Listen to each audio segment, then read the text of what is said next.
குறைந்த விலை நிறைந்த தரம் தங்கள் தேவைகள் அனைத்தும் ஒரே இடத்தில் Jayachandran. 11 days of Grand Europe trip with easy EMI of rupees 25,000 only with GT Holidays. Harish Kalyan மற்றும் MS பாஸ்கர் நடிப்பில் விறுவிறுப்பான பார்க்கிங் திரைப்படம் இப்போது உங்கள் டிஸ்னி பிளஸ் ஹாட்ஸ்டாரில். ஒரு லாங் டைமுக்கு நான் வந்து அதை ஒரு முதலீடாக என் குழந்தைக்கோ மற்றவங்களுக்காக நான் வந்து நகையை வந்து சேர்க்குறேன்னு சொன்னேன். அவங்க வந்து ஆபரணமாக வாங்காமல் இந்த மாதிரி கோல்டு பீஸ் எல்லாம் இருக்குங்க. அந்த மாதிரி வாங்கும்போது என்னென்னா அவங்களுக்கு வந்து பார்த்திங்கன்னா அது பணமாக செய்கிறவங்க. எப்படி இந்த தீபாவளி சீட்டுக்கெல்லாம் ஓடி போயிடுவாங்களோ அந்த மாதிரி ஒரு சூழல் தான் இன்றைக்கி நகை கடையிலையும் அது மாதிரி இருக்குது. இந்த வட்டிக்கு ஆசைப்பட்டுங்க ஏதாவது ஒருத்தர் 30% கொடுக்குறேன், 35% கொடுக்குறேன், 40% கொடுக்குறேன், டபுள் பண்ணி தரன்ற மாதிரி அங்கே கொண்டு போய் போடுறாங்க. அதை வந்து அவங்க முதலீடு நினச்சிக்கிட்டு இருக்காங்க. முழுசாக அந்த பணம் வந்து போக போகுதுன்றதை அவங்க வந்து புரிஞ்சிக்க மாட்டேன்றாங்க.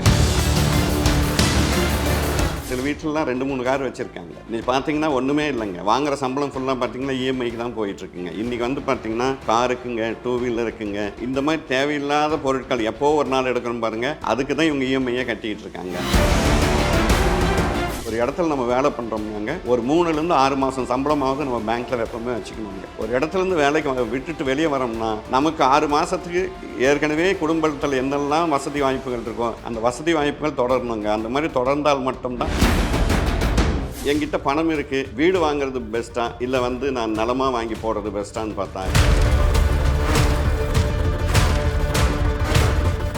ஐபிசி தமிழ் நேயர்களுக்கு வணக்கம். இன்று நம்முடன் சிறப்பு நேர்காணலில் பொருளாதார ஆலோசகர் தாமோதரன் இருக்கிறார். வணக்கம் சார். வணக்கம். மக்கள் ஒவ்வொருத்தரும் ஒவ்வொரு கனவோடு இருப்பாங்க. நம்ம இந்த வருஷத்தில் வந்து இந்த பொருள் வாங்கணும், இல்லை இந்த பொருள் வாங்கணும், நம்ம இதில் இன்வெஸ்ட் பண்ணலாம், ஸோ எப்படிலாம் நம்ம வந்து சேவிங்ஸ் வந்து அடுத்து லீட் பண்ணி கொண்டு போகணும்னு சொல்லி ஒரு எதிர்பார்ப்போடு இருக்காங்க. ஸோ 2023 ஒரு மாதிரி மிக்சடாக எப்படினாலும் உலக பொருளாதார மந்தநிலை இதெல்லாம் சமாளித்து வந்தாலும் இந்த 2024 வரும்போது ஏற்கனவே விலைவாசிலாம் கொஞ்சம் கொஞ்சமாக அதிகமாகிட்டு இருக்குது. இப்போ 2024 என்ன ஆக போகுதுன்னு தெரியாமல் ஒரு மாதிரி குழப்பத்தில் இருப்பாங்க. ஸோ இந்த 2024 ஒரு பொருளாதார ரீதியாக எப்படி சார் இருக்க போகுது? ஆக்சுவலாக நம்ம நிறைய இடத்துல பேசுகிறது என்னென்னா பொருள் எல்லாருக்கும் இவ்வுலகம் இல்லை, அது ரொம்ப முக்கியமானதுங்க. அப்போது பொருள் இருக்கணும்னா கண்டிப்பாக சேமிப்புன்றது ரொம்ப முக்கியமான விஷயம். புது வருஷம் ஆரம்பிக்குதுங்க. இதுவரை நம்ம பண்ண தவறுகள் எல்லாம் சரி பண்ணி சேமிப்புக்குள்ளே வரும்போது அவர்களோட வாழ்வாதாரம் வந்து உயரத்துக்கு உண்டான வாய்ப்புகள் வந்து நிறையா இருக்குங்க. ஆனால் சேமிப்பு தான் முக்கியன்றதை நம்ம பேசுவோம். ஸோ சேமிப்புன்ற வரும்போது தான் நிறைய பேருக்கு குழப்பம். நம்ம வந்து எதில் சேமிப்பு பண்ணுறது, கேஷாக எடுத்து வைக்கலாமா, இல்லை கோல்டில் இன்வெஸ்ட் பண்ணலாமா, இல்லை ஏதாவது வீடு ப்ராப்பர்ட்டி லேண்ட் அந்த மாதிரி வாங்கி போகலாமான்னு சொல்லிட்டு நிறைய பேருக்கு அந்த குழப்பம் இருக்குது. ஸோ ஃபஸ்ட்டு நம்ம வந்து கோல்டை பற்றி பேசலாம் சார். இன்றைக்கி கோல்டு வாங்குறது வந்து தங்க மேலே வந்து கிட்டத்தட்ட 47,000 ரூபாய் போயிடுச்சு. ஸோ அடுத்து 2024 இதுக்கு மேலேயும் விலை அதிகமாகுமான்ட்டு ஒரு குழப்பம் இருக்குது. அது மட்டும் இல்லாமல் ஸோ ஒருவேளை நம்ம கேஷாக வச்சுருக்கலாம், பொறுத்திருந்து கூட வாங்கிக்கலாம்னு சொல்லிட்டு நிறைய பேர் யோசிச்சுட்டு இருப்பாங்க. ஸோ இது சார் இப்போது ஒரு காசு என்கிட்ட வந்து ஒரு 1 லட்ச ரூபா இருக்குது, இல்லை 1.5 லட்ச ரூபா இருக்குன்னா அதுக்கு வந்து நான் கோல்டு இன்வெஸ்ட் பண்ணுறேன்னு முடிவு பண்ணிட்டேன்னா அது உடனே நான் கோல்டு வாங்கிக்கலாமா, இல்லை அது இன்னும் ஒரு 4 lakhs ஆகட்டும், ஒரு தங்க விலை வந்து எப்படியா இருக்கும், நம்ம மொத்தமாக கோல்டு வாங்கிடலாம், ஒரு பவுன் வாங்குற இடத்துல நான் ஒரு 5 பவுன் வாங்கிக்கலாம்னு சொல்லிட்டு நிறைய பேர் யோசிச்சு வச்சுருப்பாங்க. எது சார் பெட்டர் ஆப்ஷன்? இல்லை, இப்போ தங்கம்ன்றது வந்து ஒரு முதலீட்டுக்குண்டான இடமா ஆயிடுச்சுங்க இப்போங்க. ஏன்னா உடனடியாக அதை விற்று வந்து பணமாக்கிடலாம், ஒரு அவசர தேவைக்கு வந்து பணமாக கிடச்சிரும்ன்றதுனால அதை வாங்குறாங்க. பட் கோல்டு வாங்கணும்னு நினச்சா கண்டிப்பாக வாங்கி தான் ஆகணும். ஏன்னா வந்து பார்த்திங்கன்னா அது உயர்ந்து தான் போகுங்க. சில வருஷங்கள் பார்த்திங்கன்னா கோல்டு பெரிய அளவில் வந்து வளர்ச்சியில் ஒரே தேக்கத்தில் இருந்ததுங்க. இப்போ வந்து கொஞ்சம் அதிகமாகவே வளர்ந்துக்கிட்டு இருக்குங்க. கோல்டு வாங்கணும்னு சொன்னால் நம்ம இந்த கோல்டை வந்து பார்த்திங்கன்னா எதுக்காக வாங்குகிறோம் அதை முதல் பார்க்கணுங்க. அதாவது பார்த்திங்கன்னா ஆபரணமாக வாங்கி நம்ம உபயோகப்படுத்த போகிறோமா, ரைட், இல்லை எனக்கு வந்து பார்த்திங்கன்னா ஒரு லாங் டைமுக்கு நான் வந்து அதை ஒரு முதலீடாக என் குழந்தைக்கோ மற்றவங்களுக்காக நான் வந்து நகையை வந்து சேர்க்குறேன்னு சொன்னால் அவங்க வந்து ஆபரணமாக வாங்காமல் இந்த மாதிரி கோல்டு பீஸ் எல்லாம் இருக்குங்க. அந்த மாதிரி வாங்கும்போது என்னென்னா அவங்களுக்கு வந்து பார்த்திங்கன்னா அது பணமாக செய்கிறவங்க. அதாவது கோல்டு பீஸ்ன்றது பார்த்திங்கன்னா நீங்கள் தங்கத்தை தான் வாங்குறீங்க, தங்கமாகவே வாங்குறவங்க, அது ஃபிசிக்கலாக நம்ம கையில் இருக்காதுங்க, அதுக்கு உண்டான பணமாக இருக்குங்க. தங்கம் ஏற ஏற கண்டிப்பாக வந்து அந்த கோல்டு பீஸும் வந்து மேலே ஏறிக்கிட்டே இருக்கோங்க. இப்போ நம்ம தங்கம் வாங்குறவங்க ஒரு 5 வருஷம் கழித்து போய் நம்ம ஒரு மாடல் மாத்திரம்னு சொன்னால் கண்டிப்பாக அந்த நேரத்தில் பார்த்திங்கன்னா ஒரு 20-30% வந்து அதில் வந்து தள்ளுபடி ஆகிடுங்க. ஆனால் கோல்டு பீஸில் வந்து அந்த மாதிரி இல்லைங்க. அந்த டைமில் 5 வருஷத்தில் என்ன பணம் சேர்ந்துருக்கோ அந்த பணத்தில் வந்து அந்த டைமோட டேக்ஸை மட்டும் கட்டிட்டு நெட்டாக நம்ம கேஷாக வாங்கி அன்றைக்கி இருக்கிற நீங்கள் வந்து புது மாடலை வந்து வாங்கிக்கலாங்க. தங்கம்ன்றது முதலீடாக இருந்தால் இந்த மாதிரி கோல்டு பீஸ் மாதிரி பண்ணுறது தான், கோல்டு பாண்டுங்க பீஸ் அந்த மாதிரி பண்ணுறது தான் முக்கியங்க. இல்லை எனக்கு ஆபரணமாக வேணுமன்றவங்க வந்து பார்த்திங்கன்னா தேவைக்குண்டான ஆபரணம் வாங்கி வச்சுக்கிட்டு முதலீடு பண்ணலாங்க. ஸோ ஸோ அதே போல் இப்போது நகை சீட்டும் நிறைய பேர் போட்டுட்ருக்காங்க, நிறைய கடைகளில் வந்து நகை சீட்டு போட்டுட்ருக்காங்க. ஸோ அது எந்த அளவுக்கு சார் ஒரு இதுலேருந்து ஒரு மாற்று முயற்சியாக இருக்கும்? ஏன்னா நம்ம வந்து கையில் கேஷாக வச்சு சேமித்து பேங்க்கில் சேமித்து எடுக்கிறத விட நம்ம நகை கடையில் டேரெக்டாக போயிட்டு நகை சீட்டு போடுறாங்க. ஸோ அது எந்த அளவுக்கு ஒரு ப்ரிஃபரபுளாக நீங்கள் அட்வைஸ் பண்ணுவீங்க? இப்போ பார்த்தீங்கன்னா நம்ம நிறைய செய்திகள் பார்த்துக்கிட்டு இருக்கோங்க. அந்த நிறைய நல்ல நிறுவனங்கள் கூட பார்த்தீங்கன்னா இந்த சிட்டுன்ற பிரச்சனை வரும்போது பார்த்தீங்கன்னா எப்படி இந்த தீபாவளி சிட்டுக்கள்லாம் ஓடி போயிடுவாங்களோ அந்த மாதிரி ஒரு சூழல் தான் இன்றைக்கி நகை கடையிலையும் அது மாதிரி இருக்குது. பாதுகாப்பான்னு பார்த்தீங்கன்னா பெரிய பாதுகாப்பு இல்லாத மாதிரி தான் இருக்குது. அதாவது நல்ல நல்ல நிறுவனங்களே வந்து பார்த்தீங்கன்னா அந்த நகைச்சீட்டை வந்து முழுசாக அவங்க வந்து அந்த கிளைண்ட்டு கொடுக்குறாங்களான்னா இல்லாத மாதிரி தான் இருக்குது. அந்த மாதிரி ஆட்கள் தான் நான் சொல்கிறேங்க. அந்த மாதிரி நம்ம போகாமல் நம்ம இந்த மாதிரி கோல்டு பேஸ்லேயோ அந்த மாதிரி நம்ம இன்வெஸ்ட் பண்ணும்போது நமக்கு பாதுகாப்புங்க. எப்போவுமே வந்து பார்த்திங்கன்னா முதலீடுன்றது வந்து பார்த்திங்கன்னா நம்ம ஒரு பணம் கஷ்டப்பட்டு சம்பாரித்து அது வேறு யாரோ எடுத்துக்கிட்டு போயிடக்கூடாதுங்க. அப்போது இது நம்மளோட பணம், இது வந்து கண்டிப்பாக ஒரு கேரண்டி ஏரியாவில் இருக்கணும் பண்ணும்போது பார்த்திங்கன்னா நம்ம இந்த மாதிரி தங்கமாகவே வாங்கி வச்சுக்கலாம், காயின்ஸ் வாங்கி வச்சுக்கலாங்க. அதாவது ஒரு நீங்கள் வந்து நகைச்சீட்டில் பார்த்தீங்கன்னா ஒரு 11 மாதம் நீங்கள் கட்டுவீங்க, 12வது மாதம் அவர் வந்து ஒரு எக்ஸ்ட்ரா கொடுப்பாருங்க, இல்லை ஒரு தங்கமாக கொடுப்பாருங்க. இதுக்காக அந்த 11 மாதம் கழித்து அந்த 12வது மாதம் அது திரும்பி வருமானது நீங்கள் ஒரு பயத்தோடயே இருக்கணுங்க. ஏன்னா நிறைய நிறுவனங்கள் வந்து இன்றைக்கி நம்ம பார்த்துக்கிட்டு இருக்கோம். அந்த மாதிரி நமக்கு போய் தேவையில்லாமல் நம்ம சேமித்த பணத்தை இன்னொருத்தர் கொண்டு போகிறதுனாலையும் அதில் பெரிய லாபம் வரப்போகிறதோ கிடையாதுங்க. அந்த மாதிரி சூழலில் வந்து பார்த்திங்கன்னா அவங்க காயினாக வாங்கி வச்சுக்கலாங்க. அப்படி இல்லைன்னு சொன்னால் பெஸ்ட்டு இன்றைக்கி இருக்கிறது பார்த்திங்கன்னா கோல்டு பீஸுங்க. கோல்டு பீஸ் வந்து ஒரு அருமையான திட்டங்க. அது நிறைய பேர் வந்து அதை பயன்படுத்திக்கணுங்க. இப்போ நீங்கள் சொல்கிறீங்களா சார், இந்த அளவுக்கு நம்ம ஒரு சேமிப்புன்ற போனாலே அதில் நிறைய ஆபத்துகள் இருக்குது, அதில் வந்து நம்ம அவேர் ஆகியிருக்கணுன்ட்டு. சில பேர் வந்து வேணாம் நம்ம இங்கே கொடுத்தா காசு இப்படி போய்டும், இங்கே கொடுத்தா இப்படி போய்டுன்னு சொல்லிட்டு இந்த கேஷை ஒரு மாதிரி என்ன சொல்கிறது சேவிங்ஸ்ன்ற பேரில் அப்படியே இருப்பு வச்சுட்டே இருக்காங்களா சார், இதில் போய் இன்வெஸ்ட் பண்ணாமல்? ஸோ அது எந்த அளவுக்கு சார் ஒரு அந்த சேமிப்புன்றது வந்து உண்டியில் போடுற மாதிரிங்க. சேமிக்கணுங்க, முதல்ல சேமிக்க கற்றுக்கணுங்க. அதை வந்து முதலீடாக மாற்றணுங்க. அந்த வெல்த்தை வந்து நம்ம டெவலப் பண்ணுங்க. நீங்கள் வெறும் உண்டியிலேயே போட்டு வச்சு 100 வச்சுக்கிட்டு இருக்கனால ஒரு பிரயோஜனம் கிடையாது. அந்த 100 எப்படி 110 ஆகணுன்றதை பார்க்கணும். ஏன்னா ஒவ்வொரு வருடம் பார்த்திங்கன்னா இன்ஃப்ளேஷன் பார்த்திங்கன்னா ஆல்மோஸ்ட் 10% இன்க்ரீஸ் ஆகி போயின்னு இருக்குங்க. அப்போ அந்த 100 உண்டியில் இருக்கும்போது அடுத்த வருஷம் 110 ரூபாய்க்கு செலவு வரும்போது அது உபயோகப்படாதுங்க. இன்றைக்கி 10லேருந்து 12% கொடுக்குற அளவுக்கு நிறைய முதலீடுகள் வந்து வாய்ப்புகள் வந்திருக்குங்க. அந்த மாதிரி சேமிக்கணும். அந்த சேமிப்பை வந்து அதிகப்படுத்தணும்னா நீங்கள் முதலீட்டுக்கு மாற்றணுங்க. நிறைய பேர் நினச்சிக்கிட்டு இருக்காங்க சேமிக்கணும்னா ஏதோ வந்து பேங்க்கில் போட்டு வச்சு சேமிக்கணும்ன்ட்டு. அது சேமிப்பு கிடையாதுங்க. அந்த சேமிப்பை எப்படி 100 எப்படி 150 ஆகிறது 200 ஆகிறதுன்றது தான் முதலீட்டு திட்டமாக வரணுங்க. அதே மாதிரி அந்த கரெக்டான முதலீட்டு திட்டத்தை அவங்க சூஸ் பண்ணணும். நிச்சயமாங்க. அதாவது பார்த்திங்கன்னா இப்போ இருக்கிற நிறைய சூழலில் நம்ம வந்து பார்த்தோம்னா இந்த முதலீடுன்றது சேமிக்கிறவங்க நிறைய பேர் சேமிச்சிட்றாங்க. அதில் கூட ஒரு சிக்கல் வரலங்க எனக்கு தெரிஞ்சுங்க. நிறைய பேர் சேமிக்கிறாங்க. ஆனால் அதை எங்கே கொண்டு போய் முதலீடு பண்ணுறாங்கன்றது தான் இங்கே பிரச்சனையாக இருக்குது. என்ன பண்ணுறாங்கன்னா நேரடியாக போய் இந்த வட்டிக்கு ஆசைப்பட்டுங்க ஏதாவது ஒருத்தர் 30% கொடுக்குறேன், 35% கொடுக்குறேன், 40% டபுள் பண்ணி தரேன்ற மாதிரி அங்கே கொண்டு போய் போடுறாங்க. அதை வந்து அவங்க முதலீடு நினச்சிக்கிட்டு இருக்காங்க. அது முழுசாக அந்த பணம் வந்து போக போகுதுன்றதை அவங்க வந்து புரிஞ்சிக்க மாட்டேன்றாங்க. அப்போது ஒரு ரிசர்வ் பேங்க்கில் வந்துங்க ஆஸ் யூஷுவல் ஒரு இன்ஃப்ளேஷனை வந்து பீட் பண்ணுற அளவுக்கு நமக்கு ஒரு அடுத்த வருஷம் வருமானம் வந்தால் போதுமன்ற ஒரு மனநிலையில் நம்ம வந்து இன்வெஸ்ட்மெண்ட் வந்து இருந்ததுன்னா நிச்சயமாக வந்து வின் பண்ணலாங்க. ஆனால் இப்போ இருக்கிற சூழலில் பார்த்திங்கன்னா படித்தவங்க படிக்காதவங்க எல்லாருமே பார்த்திங்கன்னா இந்த ஹை இன்ட்ரெஸ்ட்டுக்கு ஆசைப்பட்டுங்க மொத்த பணத்தையும் வந்து அவங்க தொலைச்சிக்கிட்டு தான் இருக்காங்க. இது 23ஓட இதெல்லாம் போகட்டும்ங்க. இனிமேல் இந்த நிகழ்ச்சி பார்க்குறவங்க இந்த மாதிரி வந்துங்க அதிகமான ஆசை எதுக்குமே மயங்கக்கூடாதுங்க. இன்னொன்று கூட பார்த்துக்கிட்டு இருக்கோங்க, இந்த எம்எல்எம் கம்பெனி நிறைய பேர் இப்போவுமே அந்த நிறைய திரைப்படங்கள் வந்துருச்சு, ஏமாந்துட்டாங்க, கண் கூட பார்க்குறாங்க. ஆனால் இப்போயுமே வந்து அதை ஒரு மாதிரி என்ன சொல்கிறது சக்ஸஸ்ஃபுல்லாக கொண்டு போகிற மாதிரி கொண்டு போகிறாங்க சார். அதாங்க இந்த பிரச்சனை என்னென்னா இந்த மிடில் கிளாஸ் தான் இதில் ரொம்ப சிக்கிக்கிறாங்க. அவங்களோட இயலாமையை வந்து பார்த்திங்கன்னா இந்த ஆசை காட்டி நிறைய பேர் வந்துங்க அவங்கக்கிட்ட இருக்கிற பணத்தை வந்து ஈஸியாக வந்து பறிச்சிடுறாங்க. இப்போ இந்த எம்எல்எம்லாம் பார்த்திங்கன்னா இன்றைக்கி நிறையா இருக்குங்க. பட் இதெல்லாம் நடைமுறை ஒத்து வருமானா நிச்சயமாக ஒத்து வரத்துக்கு வாய்ப்பு இல்லைங்க. இதை தாண்டி முதலீடுன்னு பார்த்திங்கன்னா என்னன்னே தெரியாதுங்க. நீங்கள் கிரிப்டோ கரன்சியில் போடுங்க, உங்களுக்கு டபுள் ஆகி தரேன், ட்ரிபிள் ஆகி தரேன்னு அது ஒரு பக்கம் போயிட்டு இருக்கு. இப்போ இன்னும் கால்ஸ் வந்துட்டு இருக்கு சார், இன்னும் எம்எல்எம் வருது, கிரிப்டோ கரன்சி இன்வெஸ்ட் பண்ணுங்க, எனக்கு என்னன்னே தெரியாது, விட்டுருங்கண்ணா கால் வந்து கண்டிப்பாக வந்துக்கிட்டே தான் இருக்காங்க. அப்படி பார்த்தீங்கன்னா இப்போ கூட நான் வரும்போது பார்த்தா ஒரு 500 கோடி ரூபாய் கிரிப்டோ கரன்சியில் வந்து எல்லாம் முதலீடு பண்ணிட்டு போய் பெரிய சிக்கலில் போய் மாட்டிக்கிட்டாங்க. இந்த கிரிப்டோ கரன்சியை வந்து பார்த்தீங்கன்னா காயின்ஸே எம்எல்எம்மில் பண்ணுறாங்க. இதெல்லாம் வந்து நிச்சயமாக வந்துங்க உங்களுக்கு பெரிய பணம் தருமான்னு சொன்னால் நிச்சயமாக தரத்துக்கு உண்டான வாய்ப்புகள் கிடையாதுங்க. அப்போ இதெல்லாம் வந்து இன்னும் நீங்கள் சொன்ன மாதிரி விழிப்புணர்வுகள் நிறையா இருக்குங்க. நம்ம பார்த்தீங்கன்னா ஒரு கமிஷனர் ஆஃபீஸில் போய் பார்த்தீங்கன்னா பெரிய இவ்வளோ கேசஸ் இருக்குது, கோர்ட்டில் பார்த்தீங்கன்னா கேசஸ் இருக்குங்க. எல்லாம் தெரிஞ்சும் திரும்பவும் நம்ம அதில் போய் சிக்கிறோம் சொன்னால் அது நம்ம வழியை போய் நம்ம சேர்த்து வச்ச பணத்தை நம்ம இழக்கிறதுக்கு தயாராக இருக்கும்ன்றதுனால தான் தயவு செஞ்சு பிறப்புற புது வருஷத்தில் வந்துங்க இதையெல்லாம் ஒரு விழிப்புணர்வாக எடுத்துக்கிட்டு இந்த மாதிரி அதிகமான வட்டி கொடுக்குற இடத்துக்கு போகாமல், அதே மாதிரி இந்த எம்எல்எம் கான்செப்டில் போய் போகாமல், எம்எல்எம் கான்செப்டில் என்னென்னா இவங்க மட்டும் சிக்கலைங்க, இவங்க சொந்தக்காரெல்லாம் கொண்டு போய் சிக்கி விடுறாங்க. என்கிட்ட நிறைய பேர் ரிலேட்டிவ்ஸ் கேட்டிருக்காங்க சார், கால் பண்ணி இந்த மாதிரி ஒரு பிளான் இருக்குது, நீ சேரு, இதெல்லாம் ஒன்றும் பிரச்சனை இல்லை, நானா பாரி அதே தான் திருப்பி கேட்டிருக்காங்க. நான் மறுத்தாலும் மீண்டும் மீண்டும் கால் பண்ணி அது வந்துக்கிட்டே தான் இருக்கோங்க. இவங்க போய் சிக்காமல் கூட இருக்கிறவங்களும் சேர்த்து வந்து சிக்க வச்சுட்டுங்க எல்லாரையுமே அவங்க வந்துங்க பணத்தை வந்து வீணடிக்க பார்க்குறாங்க. அதனால் புதுசாக வர்றவங்க நமக்கு ஒரு ரீசனபிள் ரிட்டர்ன்ஸ் இருக்கணும், நல்ல முதலீடாக இருக்கணும், அரசாங்கத்தோடு அது ஒத்து போகணும், அது லீகலாக இருக்கணும். அது ரொம்ப முக்கியமான விஷயமா இருந்து நம்ம முதலீடு பண்ணோம்னா கண்டிப்பாக வின் பண்ணலாம். ஸோ அதே மாதிரி சேமிப்பு அடுத்து நம்ம போகும்போது வீடு, சொந்த வீடு வாங்கணும்னு சொல்லிட்டு ஆசை இருக்கும். அதே மாதிரி சென்னையில் வந்து ஒரு அளவுக்கு சம்பாரித்து ஒரு சேர்த்து வைக்கிறாங்கன்னா நம்ம இது சென்னையிலே வீடு வாங்கலாமா? ஏன்னா சென்னையில் வீடு வாங்கி நீங்கள் வாடகை கூட வரலாம், அது ஒரு இன்வெஸ்ட்மெண்ட். அப்படி இல்லை நம்ம சொந்த ஊரில் இப்போது ஈரோடு, கோயம்புத்தூர், நான் மதுரையிலேருந்து வந்திருக்காங்கன்னா அங்கே ஏதாச்சும் நிலமா இல்லை வீடாக வாங்கி சேமிக்கலாம்னு சொல்லிட்டு எல்லாத்துக்கும் ஒரு கொஸ்டின் மார்க் இருக்கும். ஸோ இந்த டவுட்லேயே கேஷை வச்சுக்கிட்டு இன்னும் ரொம்ப வருஷக்கணக்காக யோசிச்சுட்டு இருக்கவங்களாம் இருக்காங்க. ஸோ இதில் எது சார் பெஸ்ட் ஆப்ஷன்?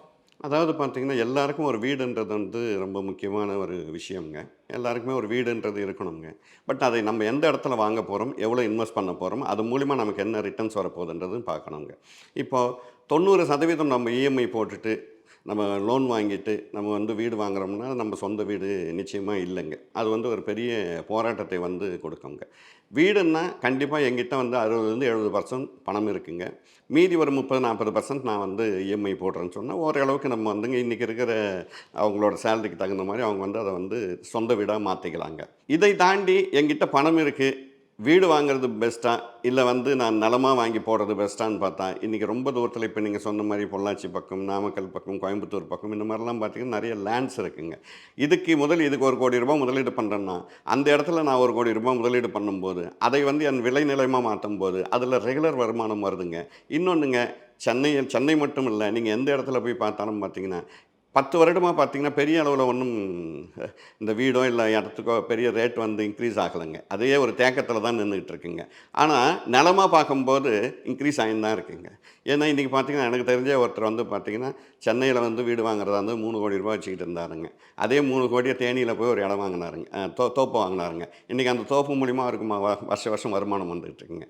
அப்போ நம்மளோட வருமானத்தை அதிகப்படுத்தணும், எனக்கு சொந்த வீடு கண்டிப்பாக இருந்தே ஆகணும்ன்ற ஒரு எதுவும் ஒரு ஃபோர்ஸ் கிடையாதுங்க. நான் ஒரு சொந்த வீட்டில் போய் உட்காரணும், நீ 90% வந்து லோனை வாங்கிட்டு இன்றைக்கி டெய்லி கஷ்டப்படுறதுக்கு இந்த மாதிரி ஏதாவது ஒரு தோப்பாவோ இல்லை ஒரு இடமாவோ வாங்கி அது மூலிமா நம்ம வருமானத்தை வந்து உருவாக்குற மாதிரி இருந்ததுன்னா ரொம்ப நல்லதுங்க. அதுவும் இந்த குறிப்பாக இந்த சென்னை மழை வெள்ளத்துக்கு பிறகு இந்த சென்னையில் வந்து சொந்தமாக வீடு வாங்குறது அந்த எண்ணம் வந்து நிறைய பேருக்கு வந்து குறைஞ்சிருக்கு சார். இப்போ ஊரில் போய் எதாவது வாங்கிடலாம், இங்கே வாங்கினா கண்டிப்பாக வந்து நம்ம ஏதோ ஒரு இடத்துல தான் வாங்கணும்னு சொல்லிட்டு இப்போ அதை தாண்டி ஊருக்கு போகும்போது இந்த மாதிரி ஒரு பெனிஃபிட் இருக்குல்ல சார்? நிச்சயமாக இருக்குங்க. இன்னொன்றுங்க, நம்ம எந்த இடத்துல வாங்குறோம்ன்றது தான் ரொம்ப முக்கியம். இப்போ பாருங்கள், நம்ம சென்னை வெள்ளம் வந்து எல்லாருக்குமே ஒரு பெரிய பாடத்தை வந்து கொடுத்துருச்சிங்க. இனிமேல் நீங்கள் 3வது மாடியில் இருந்தாலும் நான் வருவேன்ற அளவுக்கு தண்ணி வந்து முடிவு பண்ணிருச்சிங்க. எங்கே இருந்தாலும் நான் வந்து நிற்பேன்ற மாதிரிங்க. அப்போ நம்ம எந்த இடத்துல வாங்குகிறோம், ஏதோ ஒரு ஏரியாவில் போய் போடுறாங்கன்னா போடுறவங்க, வாங்குறவங்க, விற்கிறவங்க, அப்ரூவ் கொடுக்குறவங்க இதெல்லாம் நமக்கு பிரச்சனையே கிடையாது. இதெல்லாம் சகஜமாக நடந்துக்கிட்டே தான் இருக்கும். யார் மேலேயும் நாங்கள் குறை சொல்லிகிட்டு இருக்க முடியாது. முடிஞ்சதுக்கப்புறம் நீங்கள் அப்ரூவ் கொடுத்தீங்கன்னு அவரை கேட்க முடியாது. நீங்கள் இங்கே வந்து வீடு கட்டினீங்கன்னு வாங்குறவங்க தான் முடிவு பண்ணணும். இன்வெஸ்ட்மெண்ட் எந்துங்க, என்னோட பணம், நான் எந்த இடத்துல வாங்குறேன், இது வருடம் பார்க்குறவங்க. இன்னும் 20 வருஷம் ஆனாலும் இந்த பிரச்சனைகள் தொடர்ந்துக்கிட்டே தான் இருக்கும். ஏன்னா அவங்க கட்டிக்கிட்டு இருக்கிற இடம் வந்துங்க ரொம்ப தாழ்வான பகுதியில் இருக்குதுங்க. என்ன தான் அரசாங்கம் என்ன விதமான விஷயங்கள் பண்ணாலும் சரிங்க, இன்னும் 10-20 வருஷங்கள் அது வந்து அதை தாண்டி ஒன்றுமே பண்ண முடியாதுங்க. அப்போ எந்த இடத்துல நம்ம முதலீடு பண்ண போகிறோங்க? ஏதோ நம்ம 5வது மாடியில் வாங்கிட்டோம்ன்றதுனால அங்கே தண்ணி வராதுன்னு நினைக்க முடியாதுங்க. அப்போ எந்த இடத்துல வாங்குகிறோம் அது ரொம்ப முக்கியமான விஷயம். அதே மாதிரி வீடு வாங்கி முடிச்சிட்டோங்க. இப்போ இந்த மழை வெள்ளம் வந்து இன்சூரன்ஸை பற்றி நிறைய பேருக்கு சொல்லி கொடுத்துருக்கோங்க. ஃப்ரிட்ஜை காணுங்க, பீரோவை காணுங்க, கட்டில் காணுங்க, நகையை காணுங்க, வீடை காணுங்கன்னு சொல்லி இதெல்லாம் மஸ்ட்டுங்க. ஒரு வீடு வாங்குறோன்னு சொன்னால் வீட்டுக்குள்ளே இருக்கிற எல்லா திங்ஸுக்குமே ஒரு இன்சூரன்ஸ்ன்றது வைக்கணும். அதுவும் இந்த மாதிரி தாழ்வான பகுதியில் இருக்கிறவங்க கண்டிப்பாக அந்த இன்சூரன்ஸை உபயோகப்படுத்தியே ஆகணுங்க. இல்லைன்னு சொன்னால் எந்த நேரமும் இது நடக்குங்க. இது ஒரு முறை 2 முறை நம்ம பார்த்துக்கிட்டே இருக்கும். அப்போது ஹவுஸ் ஆர்டிகல்ஸ்க்கு வந்து கண்டிப்பாக வந்து இன்க்ளூடிங் கோல்டுக்கும் சேர்த்து வைக்கணுங்க. இப்போ நடுவில் கூட ஒரு நியூஸ் கூட பார்த்தோம், நீங்கள்லாம் கூட எடுத்தீங்கன்னு நினைக்கிறேன். ஒரு லேடி வந்து தங்கத்தை வந்து திருப்பி கொடுத்துருங்க. இதெல்லாம் ஒரு இன்சூரன்ஸ் இருக்கும்போது அட்லீஸ்ட் அதில் நமக்கு ஒரு 60-70% வந்து நமக்கு அதில் கிடைக்கிறதுக்கு உண்டான வாய்ப்பு இருக்குங்க. அப்போ இன்சூரன்ஸ்ன்றது மஸ்ட்டுங்க. இந்த மாதிரி தாழ்வான பகுதியில் இருக்கிறவங்க கண்டிப்பாக வந்துங்க ஹவுஸ் ஆர்டிகல்ஸ்க்கும் சரிங்க, தங்கத்துக்கும் சரிங்க, என்னெல்லாம் முடியுமோ அதுக்கெல்லாம் வந்து அவங்க இன்சூரன்ஸ் வச்சுக்கிட்டு இருக்கும்போது தான் இந்த மாதிரி ஒரு பேரிடர் வரும்போது அவங்க வந்து தப்பிக்க முடியுங்க. சார் அதை தாண்டி இப்போ சேமிப்பை தாண்டி வாகனங்கள் இன்றைய மழை வெள்ளத்தில் நிறைய கார்கள்லாம் போய் அடிச்சுட்டு போனதை பார்த்தோம். ஸோ அதை தாண்டி இப்போ வந்து சென்னையில் இருக்காங்க, இப்போ டூ வீலரே வாங்குறாங்கன்னா இன்றைக்கி வந்து ஒரு டூ வீலருடைய விலை வந்து கிட்டத்தட்ட ஒரு 1.5 லட்சத்துக்கு மேலே போனால் தான் ஒரு அந்த அந்த விலை ஃபிக்ஸ் ஆகிடுச்சு. இப்போ அதெல்லாம் இப்போ சாலை வரி, வண்டிக்கான அந்த வாகனங்கள் வரி எல்லாமே அதிகமாகிடுச்சு சார். இப்போ ஒரு டூ வீலர் வாங்குறாங்க, இல்லைனா டூ வீலர்லேருந்து கார் அடுத்து நான் போகிறேன், காரு வந்து நான் இஎம்ஐ போட்டு தான் வாங்க போகிறேன். கிட்டத்தட்ட 10 வருஷத்துக்கு இஎம்ஐ போட்டு வாங்குறவங்களாம் இருக்காங்க காருக்காக. ஸோ ஜீரோ இஎம்ஐ போட்டு வாங்குறவங்களாம் இருக்காங்க. ஸோ இந்த மாதிரி வாகனங்கள் வாங்குறவங்களுக்கு என்ன மாதிரி சார் இந்த 2024 என்ன மாதிரி இருக்கிறது பெட்டரான ஆப்ஷனாக இருக்கும் சார்? இப்போ நீங்கள் சொன்ன மாதிரி டூ வீலரே பார்த்தீங்கன்னா 3 லட்சம் 4 லட்சம் கொடுத்தெல்லாம் டூ வீலர் வாங்குறாங்க. அந்த பயன்பாட்டுக்கு தாண்டி இது நமக்கு கண்டிப்பாக பயன்படும், நம்ம ஒரு வேலைக்கு போகணும், நம்ம சம்பாதிக்கணும் என்றதை தாண்டி வந்து பார்த்திங்கன்னா ஏதோ வந்து ரேஸுக்கு ஓட்டணும், ஏதோ சாதாரண ஒரு மோகம் பெரிய வாங்கி ஓட்டணும் மோகம் வந்து உருவாகிடுது. அது நிறைய ஆபத்தும் வருதுங்க. பட் என்னை பொறுத்த வரைக்கும் டூ வீலராக இருந்தாலும் சரி, ஃபோர் வீலராக இருந்தாலும் சரி, டூ வீலர்ன்றது மஸ்ட்டுங்க. அதுக்கு என்ன தேவையோ நம்ம ஒரு ஆஃபீஸ்லேருந்து ஒரு வீட்டிலேருந்து ஒரு ஆஃபீஸ் போகிற அளவுக்கு என்ன சிசி வேணுமோ என்ன வேணுமோ நல்ல மைலேஜ் கொடுக்குற வண்டியை வாங்கி வச்சுக்கிட்டா ரொம்ப நல்லதுங்க. அதை தாண்டி அவர் இந்த மாதிரி 2 லட்சத்தில் ஒரு பைக் வச்சுருக்காரு, அவர் புல்லட் வச்சுருக்காரு, இவர் எதை வச்சுருக்காருன்னு வாங்குறது வந்து பெரிய பிரயோஜனம் கிடையாதுங்க. காரை பொறுத்த வரைக்கும் தேவையானது முடிவு பண்ணணும் கண்டிப்பாங்க. இப்போ இங்கே தண்ணியிலலாம் அடிச்சுக்கிட்டு போச்சு பாருங்கள், அவங்களாம் நிச்சயமாக யோசித்து பிறப்பாங்க நம்ம ஏன் கார் வாங்கணும்ட்டுங்க. இன்றைக்கி என்னை பொறுத்த வரைக்கும் ஒரு காலத்தில் இருந்ததுங்க, கார் வந்து அவசியமாக இருந்ததுங்க. இன்றைக்கி கூப்பிட்டாலே வந்து நிற்கிற அளவுக்கு நம்ம வாசலுக்கே வந்து கார் வந்து நின்றுக்கிட்டு இருக்குங்க. அப்போ கார் வந்துங்க இஎம்ஐ போட்டு நீங்கள் வந்துங்க 10 லட்ச ரூபா காருக்கு 20-25 லட்ச ரூபா கட்டி நீங்கள் கார் வாங்க போகிறீங்க அப்படின்னு சொன்னால் அது உபயோகம் கிடையாது. ஆனால் உங்களுக்கு ஏதாவது ஹெல்த் இஷ்யூ இருக்குது, கண்டிப்பாக இல்லை காரில் தான் மூவ் ஆகி பண்ண முடியும். நிறைய அந்த மாதிரி உங்களுக்கு ஏதாவது தேவைப்பட்டால் அவசியம் எனக்கு கார் இருக்கணும், அதை நான் முழுசாக உபயோகப்படுத்துவன்றவங்க கண்டிப்பாக கார் வாங்கி. அதை தாண்டி அந்த கம்ஃபர்ட்னஸ் பார்க்குறாங்களா சார்? இப்போ எல்லாமே கம்ஃபர்ட்னஸ் தான் பார்க்க ஆரம்பிக்கிறாங்க. காருங்கிறது வந்து நான் நினச்ச நேரத்துக்கு நான் எடுத்துகிட்டு போகலாம், நினச்ச நேரத்துக்கு நான் எடுத்துகிட்டு வரலாம். ஸோ அது வந்து என்ன சொல்கிறது, அந்த காரை மெயின்டைன் பண்ணுற அளவுக்கு அவங்களுக்கு சக்தி இருக்கானா இருக்காது. அவங்க வந்து சேலரி வைஸ் கம்மியாக இருப்பாங்க, அதுக்கு பெட்ரோல் போட முடியுமானா, ஆனால் கார் இருந்தால் ஏதோ ஒரு வகையில் எனக்கு வந்து ஒரு கம்ஃபர்ட்டாக இருக்குது. ஸோ அதுக்காக தான் வாங்குறாங்க. ஸோ அந்த மாதிரி இருக்கவங்களுக்கு என்ன சார் சொல்லுங்கள்? அது அவசியமே இல்லை. இன்றைக்கி எனக்கு தெரிஞ்சுங்க சிட்டியில் பார்த்தீங்கன்னா 60% காருக்கு பார்க்கிங்கே கிடையாது வீட்டில், எல்லாம் ரோட்டில் தான் நிற்குதுங்க, கவர் போட்டு தான் வைக்கிறாங்க. எனக்கு தெரிஞ்ச நிறைய என்னோடய ஸ்ட்ரீட்லேயே பார்த்தீங்கன்னா 100 கார் நிற்குதான்னு, 100 காரில் பார்த்தீங்கன்னா 90 கார் அப்படியே தான் இருக்குது. எப்போ ஒரு முறை போகிறாங்க ஹோட்டல் போகிறாங்க, இல்லை எப்போ ஒரு முறை சினிமாவுக்கு போகிறாங்க, மற்ற நேரமெல்லாம் அது கவர் போட்டு தான் இருக்குங்க. நான் என்ன சொல்கிறேன், அந்த பணத்தை தான் நான் என்ன சொல்கிறேன், இன்வெஸ்ட்மெண்ட்டாக மாற்றுங்க. நம்ம அடுத்தவங்களோட பெருமைக்காக கார் வாங்கணுமா வீடு வாங்கணும்னு அவசியம் கிடையாதுங்க. நமக்கு அது தேவையாங்க, அந்த தேவை கண்டிப்பாக வேணும். இப்போ என்னால் வந்து ஹெல்த் இஷ்யூ இருக்குது, கண்டிப்பாக நான் காரில் தான் போகணும், வாங்கிக்கிங்க, தாராளமாக வாங்கிக்கிங்க, ஒன்றும் பிரச்சனை கிடையாதுங்க. சும்மா அவர் கார் வாங்கிட்டார் இவர் கார் வாங்கிட்டார் நானும் கொண்டு போய் நடுவில் வந்து அவசியம் கிடையாதுங்க. இதெல்லாம் தான் நம்ம சேமிப்பாக கொண்டு வரணுங்க. இது நீங்கள் எப்படி ஆயிடுச்சுன்னா, இப்போ பைக்குன்றது அது எப்படி ஒரு வீட்டில் வந்து அடிப்படை தேவையான பொருளோ அது மாதிரி இப்போ காரும் இன்க்ளூட் பண்ண ஆரம்பிச்சிட்டாங்க. அது சரியான ஒரு போக்கா சார்? அது நிச்சயமாக இல்லைங்க. சில வீட்டிலலாம் 2-3 கார் வச்சுருக்காங்க. இன்றைக்கி பார்த்தீங்கன்னா ஒன்றுமே இல்லைங்க, வாங்குகிற சம்பளம் ஃபுல்லாக பார்த்தீங்கன்னா இஎம்ஐக்கு தான் போயிட்டுருக்குங்க. இன்றைக்கி வந்து பார்த்திங்கன்னா காருக்குங்க, டூ வீலருக்குங்க, இந்த மாதிரி பார்த்திங்கன்னா இந்த மாதிரி தேவையில்லாத பொருட்கள் எப்போ ஒரு நாள் எடுக்கணும் பாருங்கள், அதுக்கு தான் இவங்க இஎம்ஐயை கட்டிகிட்டு இருக்காங்க. நான் அடிக்கடி சொல்கிறதுங்க, நம்ம வாங்குகிற சம்பளத்தில் வந்து பார்த்திங்கன்னா 20% அதிகம் பண்ணுறாங்க. ரொம்ப அதிகபட்சமாக வச்சா ஒரு 1 லட்ச ரூபா வாங்குறேன்னா ஒரு 30,000 ரூபா தான் இஎம்ஐ இருக்கணும். அதுவே ரொம்ப அதிகங்க. அந்த 30,000 ரூபாய் இஎம்ஐக்குள்ளே என்னெல்லாம் அடங்குமோ அதை நீங்கள் வாங்கிக்கிங்க. நான் 1 லட்ச ரூபா சம்பாரிச்சிட்டு 70,000 ரூபாய் இஎம்ஐ கட்டுறேன்னு சொன்னால் அது காராக இருந்தாலும் சரிங்க, அது டூ வீலராக இருந்தாலும் சரிங்க, நீங்கள் என்ன பொருள் வாங்கியிருந்தாலும் அது வந்து உங்கள் வாழ்க்கையை வந்து கீழ் நோக்கி தள்ளிடும்ன்றது தான் நிஜம்ங்க. ஸோ அடுத்து பார்த்தீங்கன்னா மக்கள் அதிகம் செலவு பண்ணது எலக்ட்ரானிக்ஸ் கேட்ஜெட்ஸ். ஸோ இன்றைக்கி வந்து அதுக்கும் ஒரு மோகம் இருக்குது. ஸோ கிட்டத்தட்ட பார்த்தீங்கன்னா இப்போ 1 லட்ச ரூபா 1.5 லட்ச ரூபாயில் ஃபோன் வந்துருச்சு. ஸோ இவங்க வந்து அதே மோகத்தில் தான் போய் வாங்குறாங்க. குறிப்பாக இஎம்ஐ போட்டு வாங்குறாங்க. சில பேர் ரெடி கேஷ் கொடுத்து வாங்குவாங்க, சில பேர் இஎம்ஐ போட்டு வாங்குவாங்க. ஸோ அதில் கேட்ஜெட்ஸில் அந்த மாதிரி முதலீடு பண்ணுறது, அதுவும் தேவைக்கு அதிகமாக போய் முதலீடு பண்ணுறது எந்தளவுக்கு சார் தவறான ஒரு விஷயம்? ஸோ அதிலிருந்து எப்படி சார் அதை வந்து என்ன சொல்கிறது, அதை மெயின்டைன் பண்ணுறது? இது முழுக்க தவறு தான். பட் ஆனால் என்னென்னா அந்த நிறுவனங்கள் வந்து இந்த மாதிரி ஃபோன் அடிக்ஷன் இருக்காங்க இல்லைங்களா, நிறைய பேர் இருக்காங்க. இவங்கள வந்து டெம்ப்ட் பண்ணுறதுக்காக டெய்லி ஒரு மாடல் வருதுங்க. இப்போ பார்த்தீங்கன்னா ஒன்றுமே இருக்காது, ஏதாவது ஒரு சின்ன ஒரு ஃப்யூச்சர் தான் இருக்குங்க. பார்த்தீங்கன்னா அது மாடல் மாறி போயிருக்கோங்க. அதுக்கும் பார்த்தீங்கன்னா 20-25,000 ரூபாய் வித்தியாசம் இருக்கேன். உடனே 6 மாதத்துக்கெல்லாம் ஒரு ஃபோன் போய் மாற்றுறவங்கெல்லாம் இருந்துக்கிட்டு இருக்காங்க. இதெல்லாம் வந்து பார்த்திங்கன்னா அவங்க மனசளவில் வந்து மாறணுங்க. ஓகே, இதெல்லாம் நமக்கு வீண் தான். நம்ம ஒரு ஃபோன் பேசுகிறோம், நமக்கு தேவையான அடிப்படை என்னவோ அதுக்குள்ளே ஃபோனுக்குள்ளே இருந்துக்கிட்டு இருக்கு. அதை வந்து நம்ம வாங்கி நம்ம பயன்படுத்தினா போதுமன்ற மாதிரி இருந்தால் போதுங்க. இன்றைக்கி நிறைய பேர் வந்து அதை வந்து யூஸ் பண்ணுறது இல்லைங்க. அதை நிறுவனங்களும் தெரிஞ்சுக்கிட்டு என்ன பண்ணுறாங்கன்னா, எனக்கு தெரிஞ்சுக்க எல்லா பெரிய நிறுவனங்களும் மாதத்துக்கு ஒரு புது ஃபோனை வந்து இன்றைக்கி வந்து கொடுக்க ஆரம்பிக்கிறாங்க. கொடுக்க ஆரம்பிக்கிறபோது பழைய ஃபோன் எவ்வளோக்கு போகுதுன்னா 50% தான் போகுதுங்க. இது வந்து தேவையில்லாத செலவுன்றது வந்து பார்த்திங்கன்னா, அந்த வாங்குறவங்களும் அவங்களோட அந்த இன்கம் சோர்ஸை வச்சு தான் அவங்க முடிவு பண்ணணுங்க. ஆடம்பர செலவு வந்துங்க கண்டிப்பாக வந்து இந்த மாதிரி விஷயங்களில் வந்து வாழ்க்கையை வந்து கீழ்நோக்கி தள்ளும்ன்றது தான் அவங்க யோசிக்கணுங்க. ஸோ அதே மாதிரி இந்த 2023 கொஞ்சம் பாதிக்கப்பட்ட துறைனா ஐடி செக்டர் கண்டிப்பாக எடுத்துக்கலாம். நிறைய பேர் வந்து லே ஆஃப் பண்ணாங்க, உலக அளவில் பண்ணாங்க. ஸோ அதே போல் நிறைய பேருக்கு வந்து இந்த சம்பள உயர்வுங்கிறத வந்து நிறுத்தி வச்சிருக்காங்க சார். ஸோ இந்த 2024 இந்த ஐடி செக்டரில் ஒர்க் பண்ணுறவங்களுக்கு எப்படி இருக்க போகுது? ஏன்னா இந்த லே ஆஃப் இதெல்லாம் தொடருமா? இல்லை அதே மாதிரி இந்த சம்பள உயர்வு சில முக்கியமான என்ன சொல்கிறது, ஒரு பெரிய நிறுவனங்களே வந்து நிறுத்தி வச்சிருக்காங்க. ஸோ அதுக்கு நீடிக்கிறதுக்கான வாய்ப்புகளும் இருக்கா சார்? இல்லை, இப்போ வந்து நிறைய டெக்னாலஜி, அதாவது ஐடி துறையை பொறுத்த வரைக்கும் பார்த்திங்கன்னா டிமாண்ட் இருக்கிற ஒரு இடம் தாங்க. இப்போ இந்த ஏஐ டெக்னாலஜி எல்லாம் வர வர எல்லாமே தேவைகளும் இருக்குங்க. நிறைய பேர் சொல்லுவாங்க அதெல்லாம் வந்துட்டு ஆள் வந்து குறைக்க போகிறாங்க அப்படின்னுங்க. அப்படின்னு இல்லைங்க. பட் நிர்வாகம் என்ன பண்ணுதுன்னா, டாப் ரேங்கில் இருக்கிறவங்களெல்லாம் வெளியே தள்ள பார்க்குதுங்க.